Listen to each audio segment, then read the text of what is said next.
Adama Kwasi Yaya habitait avec sa femme et ses 2 enfants dans une maison de 2 pièces dans la commune de Yopougon. Un beau jour, il a été expulsé de cette maison parce que le frère de son bailleur venait d'Europe et devait occuper la dite maison. Un jour comme ça, le propriétaire il arrive, il me dit qu'il y a son frère qui est arrivé, qui doit occuper la maison. Et là, il faut que je quitte. Donc je lui ai dit, mais je fais comment? Parce que Abidjan, on ne gagne pas les maisons facilement. On était toujours en train de se parler, puis ça devenait un peu des histoires. Donc j'ai décidé de venir en famille, venir vivre en famille, le temps de pouvoir trouver notre maison. N'ayant pas de recours et surtout pas la force de lutter contre le propriétaire de la maison, la famille Kwasi s'est résignée à quitter son havre de paix pour retourner vivre chez Papa Kwasi. Niali, quant à lui, est propriétaire de plusieurs maisons dans la commune de Marcory. Ce matin, il s'est rendu au tribunal d'Abidjan Plateau pour régler des différends entre lui et ses locataires. Depuis des mois, ceux-ci ne payent pas les frais de location habitat. Je suis là ce matin parce que j'ai des locataires qui ne s'acquittent pas convenablement de leur loyer. Donc, fatigué de toujours me tourner en rond, là, je suis venu saisir le tribunal pour une action en expulsion. Il y a certains qui doivent plus de 4 mois, d'autres plus de 8 mois. On est vraiment confronté à ce genre de problème-là. Il y en a qui doivent plusieurs mois, d'autres 3 mois, font des difficultés. Bon, nous, ça nous cause d'énormes désagréments. Au tribunal de première instance d'Abidjan Plateau, il existe un bureau spécialisé dans le règlement des litiges entre bailleurs et locataires. Et pour cet administrateur principal des greffes et parquets, le quotidien du bureau est rythmé par de nombreuses plaintes et la majorité des cas enregistrés foulent au pied tout simplement les règles qui régissent la loi sur l'immobilier. En grande partie, il y a les expulsions. Et après ça, c'est le déguerpissement. Ce que je voulais dire aux frères ivoiriens, c'est surtout d'essayer de connaître leurs droits. Parce que en expulsion, par exemple, il y a des gens qui confondent ce qu'on appelle la caution et puis l'avance. Quand il vient, il défend et dit non, moi j'ai payé 3 mois de caution. Bon, mais ça fait, j'ai encore mes 3 mois de caution et puis il dit que je n'ai pas payé sa maison. Or, mon argent est chez lui. La caution n'est pas un loyer. De 2, il faudra que les gens essaient de voir la justice quand ils sentent qu'ils sont dans leurs droits. L'urbanisation galopante de la ville d'Abidjan entraîne des besoins de logement de plus en plus croissants. Par conséquent, le secteur devient sensible et entraîne des problèmes récurrents entre bailleurs et locataires. Une situation fâcheuse qui se règle très souvent entre les parties dont la douleur soit au détriment du bailleur ou du locataire. En somme, la loi du plus fort. Le postulat est clair, il est posé. Nous avons notre invité, nous sommes privilégiés de la recevoir. Vous allez comprendre pourquoi. Madame Blanche Abané est installée. Elle est déjà juge, vice-présidente du tribunal d'Abidjan, chargée de la chambre immobilière. Donc, vous comprenez qu'elle est très bien placée pour nous parler de toutes ces questions qui inquiètent les Ivoiriens qui ont des problèmes de logement. Quel recours est-ce qu'ils ont? Plusieurs problèmes ont été évoqués dans la vidéo. Première question, déjà, vous êtes juge. Et c'est le juge qui est chargé de toutes ces questions quand l'affaire arrive en justice. Alors, on va définir le juge et sa fonction. D'accord, merci. Le juge, il faut dire que c'est un magistrat. Hein, c'est un magistrat et à la différence, je dis bien magistrat parce qu'il y a 2 types de magistrats. À la différence donc du magistrat du parquet, le juge est le magistrat qui est chargé de dire le droit. Hein, donc de rendre la justice et de trancher en fait les litiges. Le magistrat du parquet ne le fait pas, il poursuit.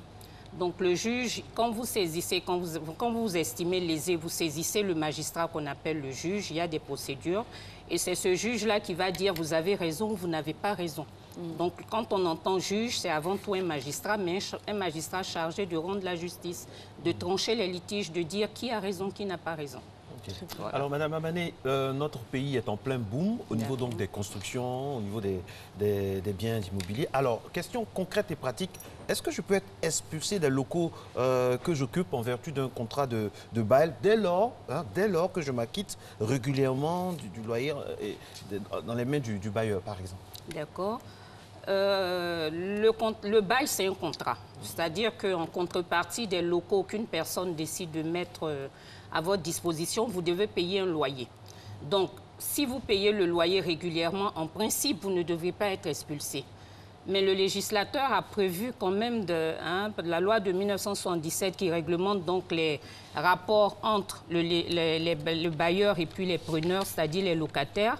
Le législateur a prévu à l'article 3 une exception quand même qui permet de vous faire partie des locaux même quand vous êtes un bon payeur, c'est-à-dire même quand vous réglez régulièrement vos loyers. Ah bon? C'est dans le cas par exemple, lorsque le bailleur, c'est-à-dire celui avec qui vous avez signé le contrat, lorsqu'il décide de prendre les locaux mis en location pour, par exemple, se loger lui-même, le législateur dit dans un tel cas, il doit vous donner un congé de 3 mois. Mais pour se loger lui-même, le législateur a bien prévu les conditions, se loger soi-même, loger ses enfants, donc ses descendants ou ses ascendants, c'est-à-dire ses pères et mères, ses grands-pères et grand-mères. Ou alors loger son conjoint. Quand on dit conjoint, quand le législateur parle de conjoint, il parle bien de l'épouse ou alors les enfants de l'épouse. Donc, dans ce cas-là, le législateur permet au bailleur de faire expulser quand même, de donner congé quand même à un locataire qui paye régulièrement ses loyers. Maintenant, quand les locaux mis en bail, donnés à bail, menace ruine également, c'est-à-dire que les locaux sont dans un état tel qu'on est obligé d'évacuer le locataire pour pouvoir rattraper, voilà. Dans ce cas-là également, le législateur permet qu'un locataire qui paye bien ses loyers soit quand même, qu'on demande quand même, qu'on permette quand même au bailleur de faire partie ce locataire-là des locaux. Alors, je vais m'attarder sur le dernier cas que vous avez cité, donc la réhabilitation, voilà. C'est quand il y a une menace de ruine. Oui, quand l'immeuble menace ruine, oui. Alors, je suis propriétaire, j'ai un locataire qui paie régulièrement son loyer, mais qui n'entretient pas la maison. Donc, elle ne menace pas de s'écrouler, il n'y a rien à voir avec une ruine, mais elle est dégradée, je veux dire, la peinture n'est pas refaite régulièrement, la maison est sale, on ne coupe pas les herbes, elle est délaissée, pourtant les gens y vivent. Est-ce qu'à ce moment-là, je peux prendre sur les robinets même qui coulent partout, on ne répare rien, est-ce que je peux prendre sur moi d'expulser ce locataire-là? Il faut faire une différence. Il y a ce qu'on appelle les travaux qui incombent au propriétaire, au bailleur. Et il y a ce qu'on appelle les travaux qui incombent au preneur, c'est-à-dire au locataire. Il faut d'abord déterminer la nature des travaux.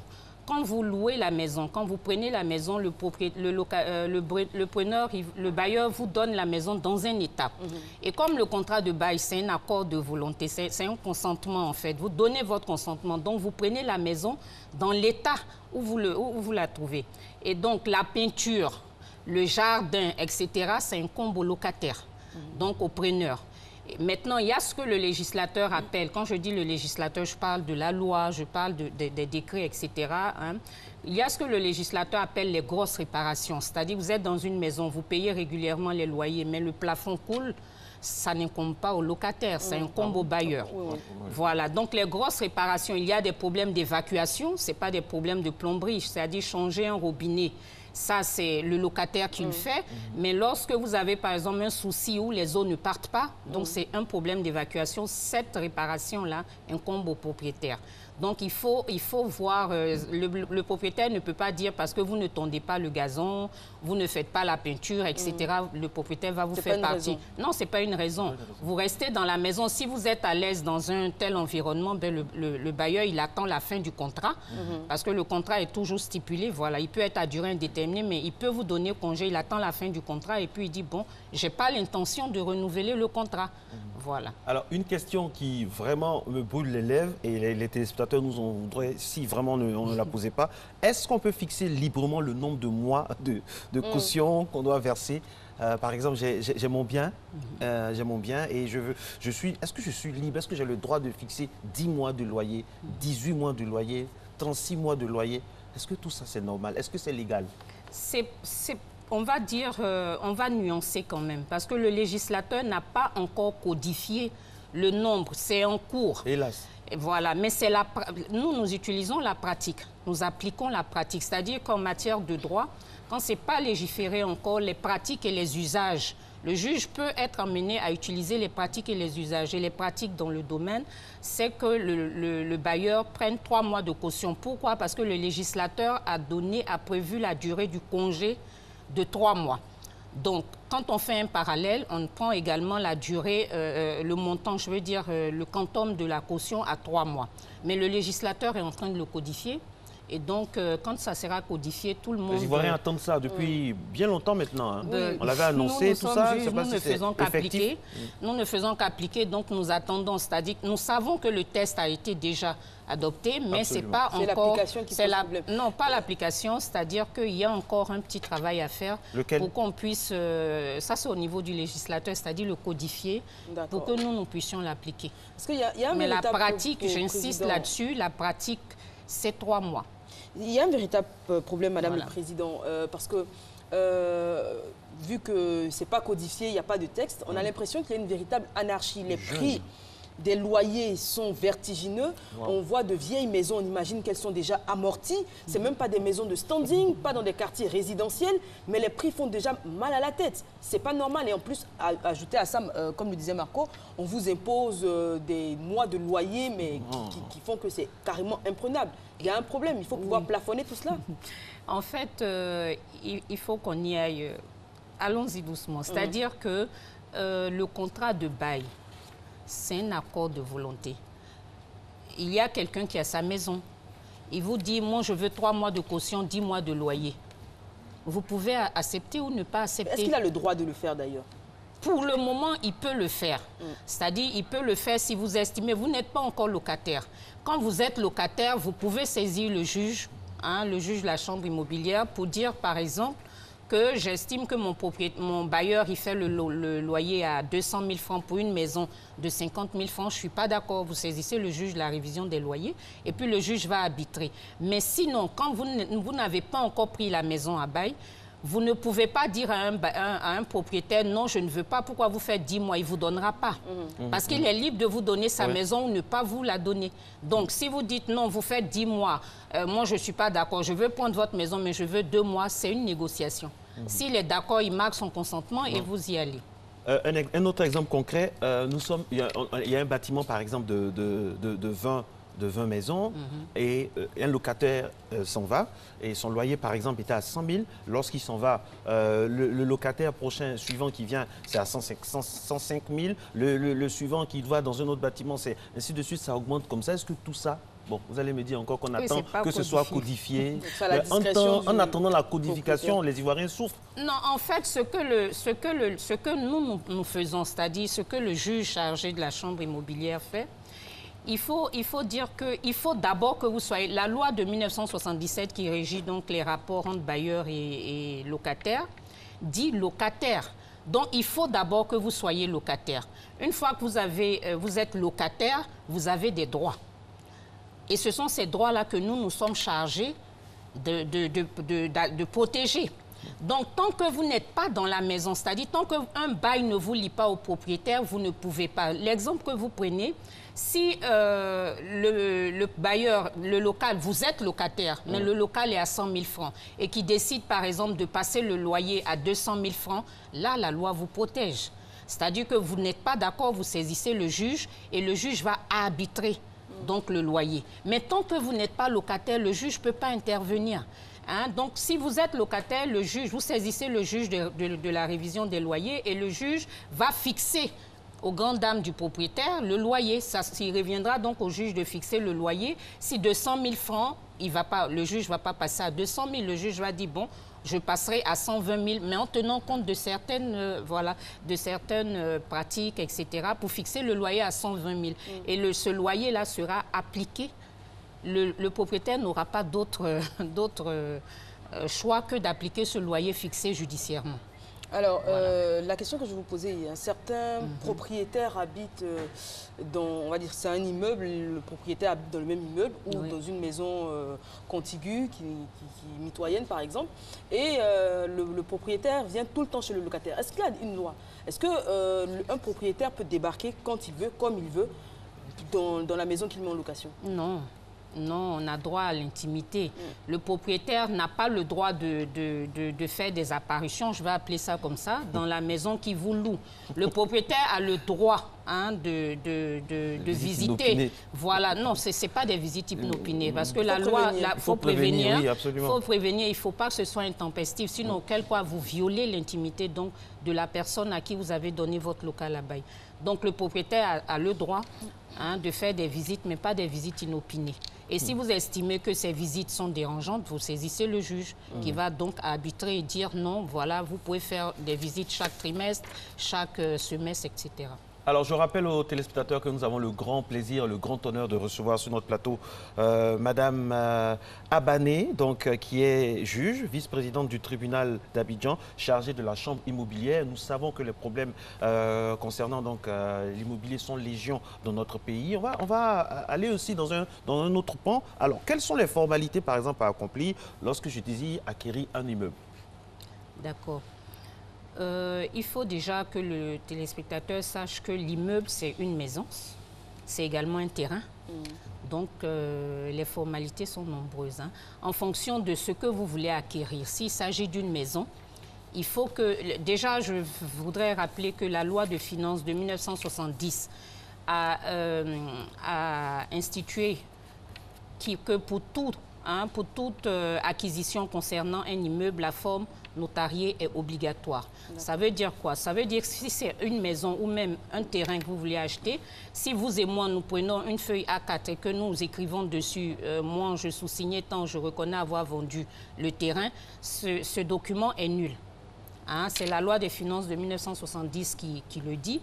Donc déjà, l'achat se fait devant notaire, donc acte notarié. L'achat, obligatoirement. C'est-à-dire que si vous faites un autre acte, eh bien, cet acte est nul. Le juge ne va faire que constater la nullité donc, de cet acte-là. Ensuite, s'il s'agit d'un terrain ou d'une maison, après que le notaire ait procédé donc à l'établissement de l'acte notarié, le notaire va faire enregistrer cet acte-là à la conservation foncière. Et puis, en fonction du document que vous aviez, le vendeur a, il y a des formalités à remplir au niveau donc de la conservation foncière pour faire les mutations, etc.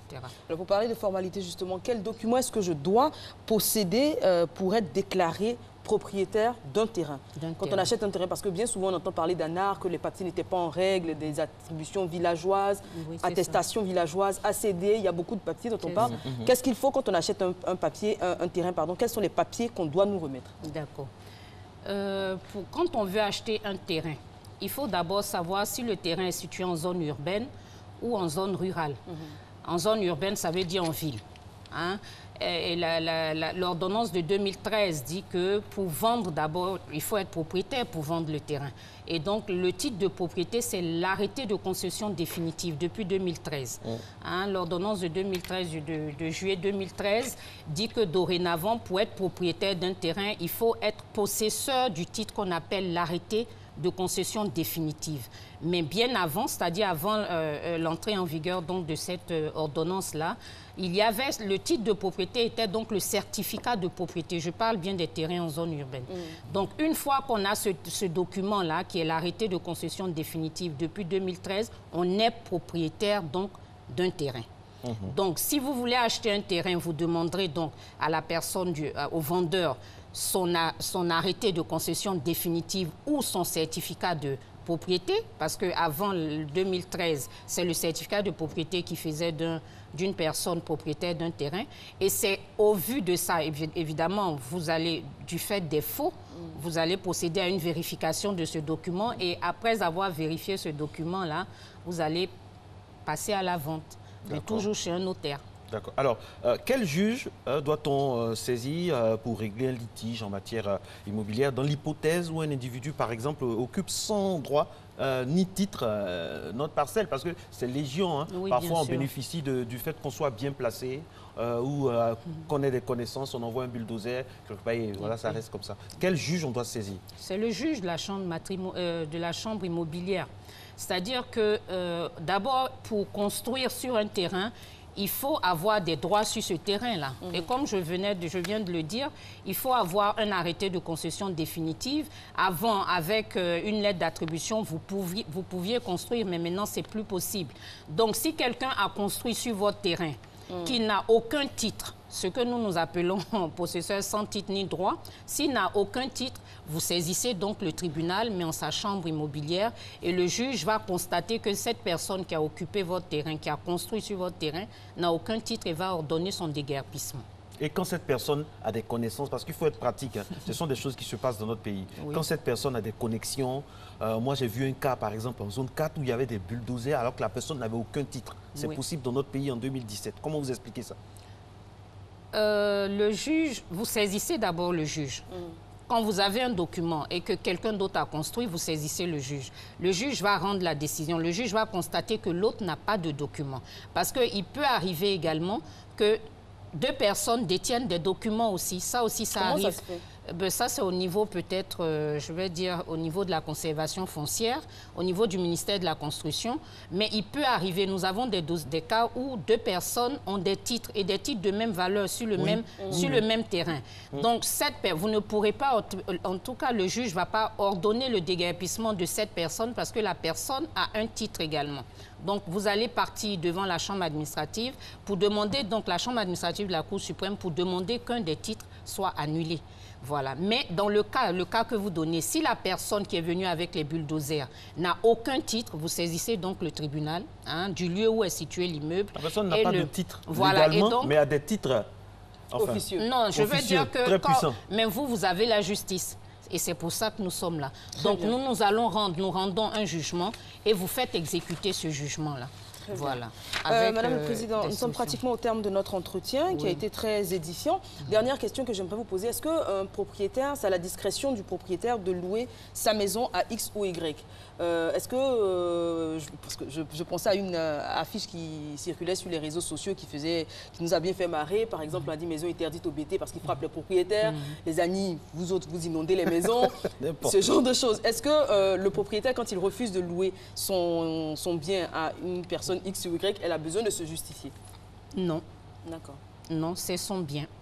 Simplement, il ne doit pas faire une annonce avec des propos discriminatoires. Mais sinon, c'est son bien. C'est-à-dire que c'est comme je vous l'ai dit, c'est un contrat. Et le contrat, c'est un accord de volonté. Le propriétaire accepte, vous également, vous acceptez. Donc, tant qu'il n'a pas exprimé les motifs de son refus, vous ne pourrez pas le poursuivre. Merci beaucoup. On aimerait tellement vous garder pendant longtemps dans l'émission, dépasser même l'heure, mais nous devons nous arrêter. Je rappelle que nous étions en compagnie de Madame la vice-présidente du tribunal d'Abidjan, chargée de la chambre immobilière, Madame Abané, avec qui on a eu plaisir à discuter. Mais avant, Madame, vous allez vous déplacer, c'est que vous allez au travail. Un petit point en route. Vous allez au plateau? Oui. Ça tombe bien. On va voir le point de la circulation. Le point de la circulation avant de vous laisser. Nous sommes pour le moment à Koumassi, qui s'éveille. Pas mal de véhicules en circulation, taxis, véhicules personnels et des piétons. On dit ça avec l'accent. Avec des piétons également. Bonjour du côté de Koumassi. Voilà, ça c'est la prononciation. Ça. Allez, deuxième tronçon qu'on va découvrir maintenant, ça c'est le pont de Gaulle, certainement. Que vous allez emprunter vraisemblablement, ça dépend. Non. Ça dépend d'où vous partez. Voilà. Vous pouvez partir faire une course ou aller déposer les enfants à l'école. Mais en tout cas, circulation fluide. On vous donne la circulation. Où est-ce qu'on est à Treichville cette fois-ci? Non, nous sommes aux deux plateaux sur le boulevard Latry. Pas beaucoup de taxis communaux pour pas qu'on me critique sur ma prononciation. Appelez. Voilà. Voilà, ça circule bien ce matin sur toutes les voies abidjanaises. N'oubliez pas vos parapluies, voilà, parce que le temps est menaçant. Là, nous sommes à Treichville, on ne pouvait pas oublier Treichville. Treichville, voilà, le temps est assez menaçant, donc vous savez ce qu'il vous reste à faire. Attention aux éléments de visibilité sur les véhicules, et puis on ne le dira jamais assez, politesse au volant. Voilà, c'est la fin de Matin Bonheur de ce mardi 13 juin 2017. J'espère que vous avez apprécié ce temps d'antenne. La thématique sera rediffusée donc à partir de 14h30. Donc si vous nous avez pris en fin d'émission, sachez que l'entièreté, on dira, de la thématique qui portait sur l'immobilier aujourd'hui sera rediffusée à partir de 14h30 sur RTI 1. Et puis vous aurez bien évidemment, si vous voulez voir l'émission dans toute son intégralité, sur nos démembrements digitaux, on dira ça Madame comme ça. Kwao, au revoir, c'est fini. Merci Kwao, merci à tous. On se retrouve demain à 5h55. Il fait toujours tout pour me perturber. Madame Kwao, au revoir, c'est fini. L'émission est finie, au revoir. À demain.